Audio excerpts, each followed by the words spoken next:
महाराष्ट्र शासनाने 2 जून रोजी पुण्यश्लोक अहिल्यादेवी होळकर शेतकरी सन्मान योजना जाहीर केलेली आहे। या योजनेमध्ये 3 घटक आहेत: कर्जमाफी, एक वेळ समझोता आणि प्रोत्साहन। ही सर्व योजना महाआयटीने विकसित केलेल्या पोर्टलद्वारे राबवण्यात येत आहे। ह्या योजनेचा लाभ देण्याकरता सहकार विभागामार्फत सर्व बँकांची माहिती महाआयटीच्या पोर्टलवर भरण्यात आली। त्याचे सर्व व्हेरिफिकेशन पण झाले आणि त्याची लाभार्थ्यांची कर्जमाफीच्या लाभार्थ्यांची पहिली यादी 25 जुलै रोजी प्रसिद्ध झाली। या यादीमध्ये राज्यातील 16,96,000 शेतकऱ्यांचा समावेश आहे आणि यांची कर्जमाफीची रक्कम 13,600 कोटी आहे।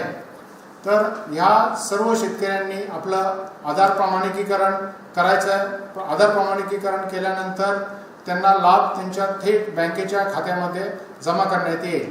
आधार प्रमाणिकीकरण करण्याकरता त्यांचे आधार कार्ड किंवा जी त्यांची यादी प्रसिद्ध केलेली आहे त्याच्यातला विशिष्ट क्रमांक घेऊन आपले सेवा केंद्रावर जायचे आहे।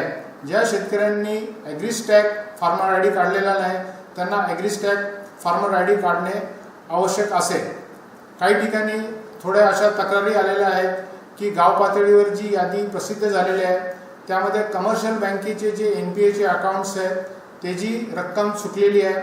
तर याबाबत मी शेतकऱ्यांना आश्वासित करू इच्छितो की याबाबत तुम्ही चिंता करू नका। आपण आपल्या बँकेच्या ब्रांचमध्ये जाऊन तपासावे।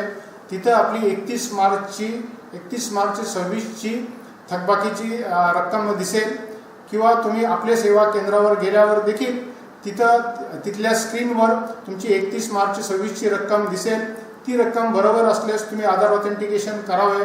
31 मार्च 26 नंतरचं जे व्याजाची रक्कम आहे ह्याची जबाबदारी बँकेने घेतलेली आहे, त्यामुळे तुमचं संपूर्ण कर्ज माफ होणार आहे।